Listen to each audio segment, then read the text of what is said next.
Shalom saudara, kita berjumpa di dalam program online Jawaban Kehidupan bersama saya Jessica Layantara. Melalui program ini saya rindu membagikan kebenaran firman Tuhan, terutama untuk menjawab pertanyaan-pertanyaan sederhana yang sering kali kita tanyakan dalam kehidupan kita sehari-hari dari perspektif kebenaran firman Tuhan. Saudara, tema kita hari ini merupakan satu pertanyaan yang sering kali kita tanyakan dalam kehidupan kita sehari-hari. Mungkin sepanjang kehidupan kita pernah setidaknya sekali atau beberapa kali menanyakan hal ini. Apakah tujuan saya hidup di dunia ini? Untuk apa saya hidup di bumi ini? Saudara-saudara, beberapa filsuf yang terkenal seperti Socrates, Plato, dan Aristoteles mengatakan bahwa tujuan manusia hidup di dunia ini adalah untuk mencari kebahagiaan. Di sisi lain, ada seorang psikolog terkenal yang bernama Abraham Maslow mengatakan bahwa tujuan manusia hidup di dunia ini adalah untuk memenuhi tingkatan-tingkatan kebutuhan dalam kehidupannya, yang ia bagi dalam 5 tingkatan, yaitu tingkatan yang pertama adalah kebutuhan fisik, kemudian kebutuhan akan rasa aman, kebutuhan akan kasih sayang, kebutuhan akan penghargaan, dan kebutuhan untuk mengaktualisasi diri. Intinya para pemikir dunia ini, saudara, memusatkan bahwa tujuan hidup manusia adalah paling tidak untuk menyenangkan, memuaskan, dan mengindahkan diri mereka sendiri. Tetapi bertentangan dengan hal itu, Alkitab mengatakan bahwa kita hidup bukan untuk diri kita sendiri, melainkan Alkitab menekankan bahwa kehidupan kita adalah milik Tuhan dan tujuan kita hidup di dunia ini hanya untuk menyenangkan hati Tuhan. Saudara-saudara, kebenaran ini hanya dapat dimengerti oleh seseorang yang benar-benar sudah pernah bertemu dengan Tuhan.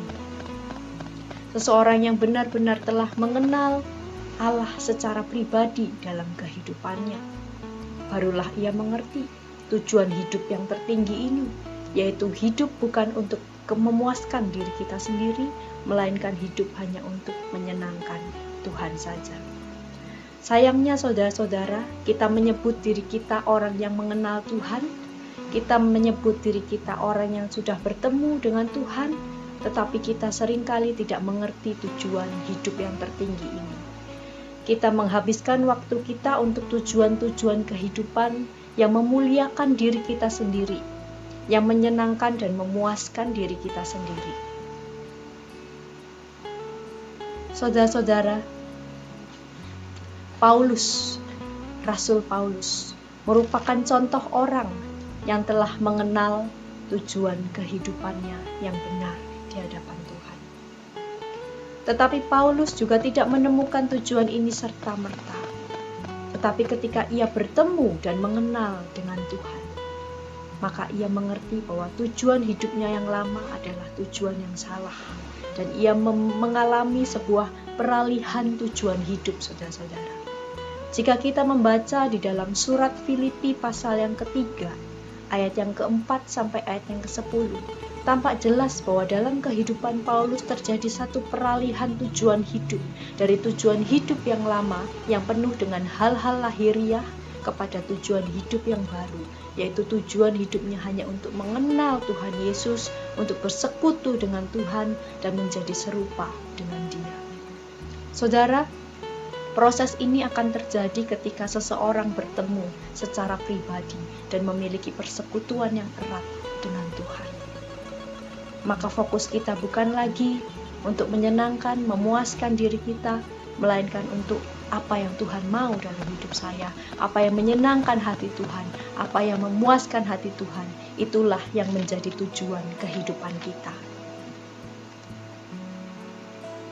Saudara-saudara, ada poin penting di dalam Filipi 3 ayat yang keempat sampai ayat yang ke-10 ini yang menjadi pelajaran penting bagi kehidupan kita. Selain Paulus mengalami peralihan ketika ia mengenal Tuhan secara dekat, ketika ia mengalami persekutuan dengan Tuhan, tetapi ia juga mengambil satu komitmen, saudara. Ia mengambil satu komitmen untuk melepaskan tujuan hidupnya yang lama. Saudara, terkadang kita mempertanyakan apa tujuan kita hidup di dunia tanpa satu komitmen untuk kita meninggalkan tujuan hidup kita yang lama. Sebenarnya kita sudah tahu, kita sudah sering kali mendengar khotbah-khotbah atau pengajaran-pengajaran Alkitab mengenai tujuan hidup orang Kristen. Tetapi kita terlalu takut untuk mengambil komitmen meninggalkan tujuan hidup kita yang lama. Kita takut mengambil komitmen untuk tidak lagi hidup bagi diri kita sendiri. Kita terlalu takut untuk mengambil komitmen untuk tidak lagi menyenangkan kesenangan-kesenangan kita yang seringkali duniawi, yang seringkali tidak sama dengan kesenangannya Tuhan, saudara-saudara. Saudara, memang ini kalau kita berbicara mengenai peralihan tujuan hidup dan melepaskan tujuan hidup yang lama, saya sadari itu bukan satu hal yang mudah. Karena pada dasarnya memang manusia ini adalah makhluk yang egosentris, self-center, saudara. Segala sesuatu kalau bisa untuk dirinya, kalau bisa untuk memuaskan keinginannya, saudara. Tetapi ingat, standar Tuhan terhadap orang-orang yang percaya kepadanya itu melebihi standar dunia, saudara. Jika standar dunia kita hanya perlu menjadi seorang yang baik, kalaupun kita bahagia, kita menyenangkan diri, tidak apa-apa, yang penting kita tidak mengganggu orang. Tetapi standar Tuhan itu beda. Bukan hanya kita menjadi orang baik lalu selesai. Tetapi apakah hidup kita ini benar-benar menyenangkan Tuhan, sesuai dengan rencana Tuhan? It does matter, saudara-saudara. Apakah hidup kita sesuai dengan standar Tuhan atau tidak? Oleh sebab itu, saudara, dua hal ini penting untuk kita renungkan untuk menjawab pertanyaan kita. Apakah tujuan saya hidup di dunia ini? Yang pertama, mengalami peralihan tujuan dari tujuan yang lama, menyenangkan memuaskan diri kita sendiri kepada tujuan yang baru, yaitu memuaskan dan menyenangkan hati Tuhan. Dan yang kedua, mengambil komitmen untuk meninggalkan tujuan yang lama. Karena Tuhan Yesus berkata, kita tidak bisa memiliki dua tuan, Mamon atau Tuhan. Kita harus pilih salah satu. Ketika kita memilih tujuan yang baru, yaitu menyenangkan Tuhan, kita tidak bisa lagi menyenangkan daging kita. Oleh sebab itu butuh komitmen yang radikal untuk kita mengikut Tuhan, saudara-saudara. Sebagai penutup, saudara, menjadi pertanyaan dan ketakutan kita semua. Kita seringkali berpikir bahwa ketika kita meninggalkan tujuan kita yang lama dan hidup dalam tujuan hidup yang baru, artinya kita harus hidup menderita. Artinya kita harus hidup menyiksa diri. Artinya kita tidak boleh menikmati dunia ini. Saudara, betapa piciknya jika kita memikirkan seperti itu. Betapa negatifnya kita berpikir mengenai pribadi Tuhan. Tuhan itu bukanlah pribadi yang jahat, bukanlah pribadi yang egois, yang semena-mena menyuruh saudara meninggalkan segalanya untuk hidup menderita. Tidak seperti itu, saudara. Ketahuilah, ketika Tuhan menuntut kita memberikan hidup kita kepada Tuhan untuk menyenangkannya, sebenarnya Ia sedang memanggil kita kepada kehidupan yang lebih berbahagia.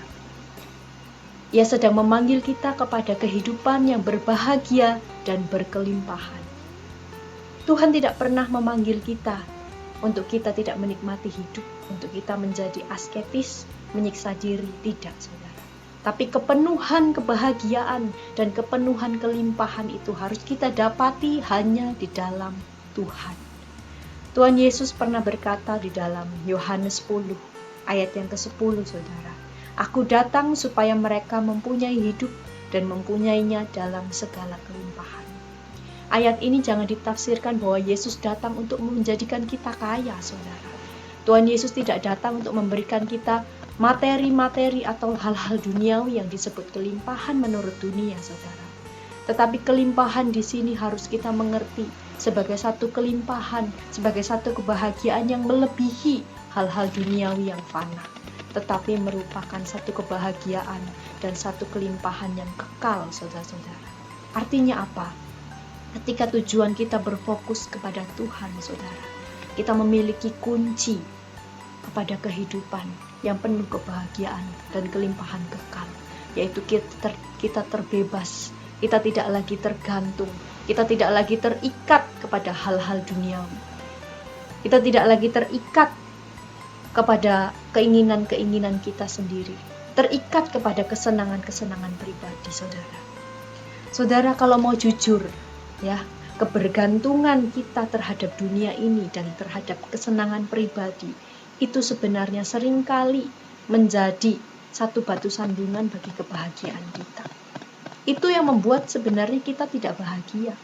Itu yang menyebabkan hidup kita tidak berkelimpahan. Oleh karena kita bergantung kepada hal-hal yang duniawi, kita bergantung kepada kesenangan diri kita.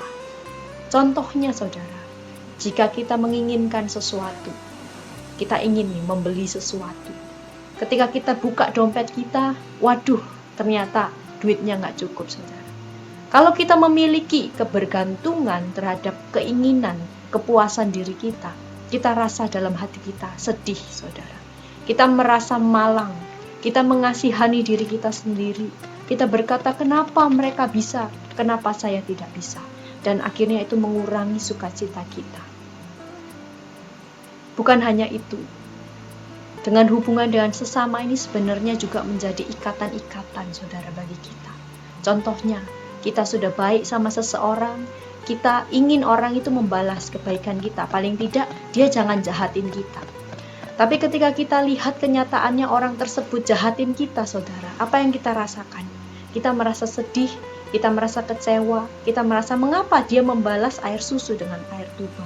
Akhirnya kita marah, akhirnya sukacita kita hilang, saudara. Karena apa? Sebenarnya karena kita tergantung kepada itu semua.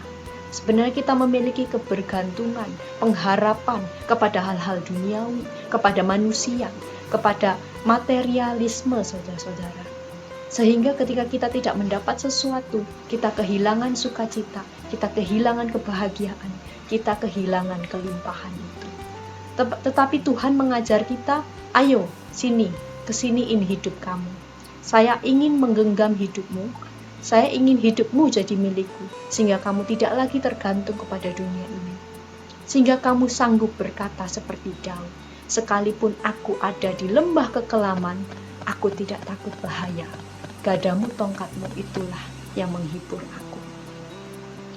Kebahagiaan dan kelimpahan kita tidak lagi bergantung kepada situasi, kondisi, atau orang-orang sekeliling kita. Karena hidup kita sudah ada di tangan Tuhan. Amin. Ketika hidup kita sudah ada di tangan Tuhan, yang menjadi fokus kita adalah apa yang menyenangkan Tuhan, apa yang berkenan kepada Tuhan. Dan benar-benar apakah hidup saya ini sudah menjadi produktif, berbuah bagi kerajaan Tuhan. Jadi hal-hal yang lain kita tidak lagi memikirkan itu, saudara. Karena Tuhan menjadi satu-satunya kebahagiaan kita. Saudara-saudara, hari ini kita sudah belajar mengenai tujuan hidup kita sebagai orang Kristen. Tadi kita sudah belajar bahwa secara umum tujuan kehidupan kita adalah untuk hidup bagi Tuhan, menyenangkan dan memuaskan hati Tuhan. Tetapi ingat saudara, ada juga tujuan hidup kita secara spesifik atau secara praktis, saudara. Nah, saya percaya bahwa Tuhan memiliki rencana atau tujuan yang berbeda-beda kepada masing-masing orang, saudara, untuk memenuhi rencananya. Mungkin secara spesifik engkau diminta ini oleh Tuhan, engkau diminta itu oleh Tuhan. Belum tentu yang Tuhan ingin engkau lakukan sama dengan orang lain. Oleh sebab itu tujuan yang spesifik ini, saudara, kita harus terus menggali dan menggali lewat persekutuan dengan Tuhan. Apa yang sebenarnya, apa yang spesifiknya Tuhan mau dalam hidup saya? Mungkin saudara adalah murid sekolah, apa yang Tuhan mau saya lakukan sebagai seorang murid? Atau mungkin saudara ada di tempat kerja, apa yang Tuhan ingin saya lakukan di tempat kerja? Atau di dalam keluarga saya, Tuhan ingin saya melakukan apa? Nah, tujuan-tujuan yang spesifik ini, saudara, itu hanya bisa kita dapatkan melalui persekutuan kita dengan Tuhan, lewat doa, puji-pujian, dan pembelajaran akan firman Tuhan. Dan saya percaya Tuhan juga menambahkan pengalaman-pengalaman kepada kita, pengalaman sehari-hari, saudara. bisa menuntun kita kepada rencananya yang spesifik dalam kehidupan kita. Oleh sebab itu saudara, jangan lewatkan waktumu tanpa bertemu dengan Tuhan lewat doa. Sediakan waktu 15 menit atau 30 menit untuk kita benar-benar mendengar apa maunya Tuhan dalam hidup kita. Jangan lupa kita juga terus belajar akan kebenaran firman Tuhan yang murni, saudara. Hubungan dengan Tuhan itu akan menuntun kita. Kita akan tahu apa yang Tuhan mau dalam hidup kita. Jangan pernah kita malas, jangan pernah kita doa hanya untuk meminta, tapi coba untuk mendengar apa yang Tuhan mau dalam hidup kita. Amin. Sampai di sini perjumpaan kita kali ini di dalam program Jawaban Kehidupan. Kita akan berjumpa kembali di program-program Jawaban Kehidupan yang lain. Tentunya kita akan membahas pertanyaan-pertanyaan yang lain sesuai dengan perspektif kebenaran firman Tuhan yang murni. Jika saudara-saudara merasa diberkati dengan program ini, baiklah saudara ingin membagikan pula kebenaran ini kepada orang-orang terdekat saudara. Terima kasih, sampai berjumpa kembali. Tuhan Yesus memberkati.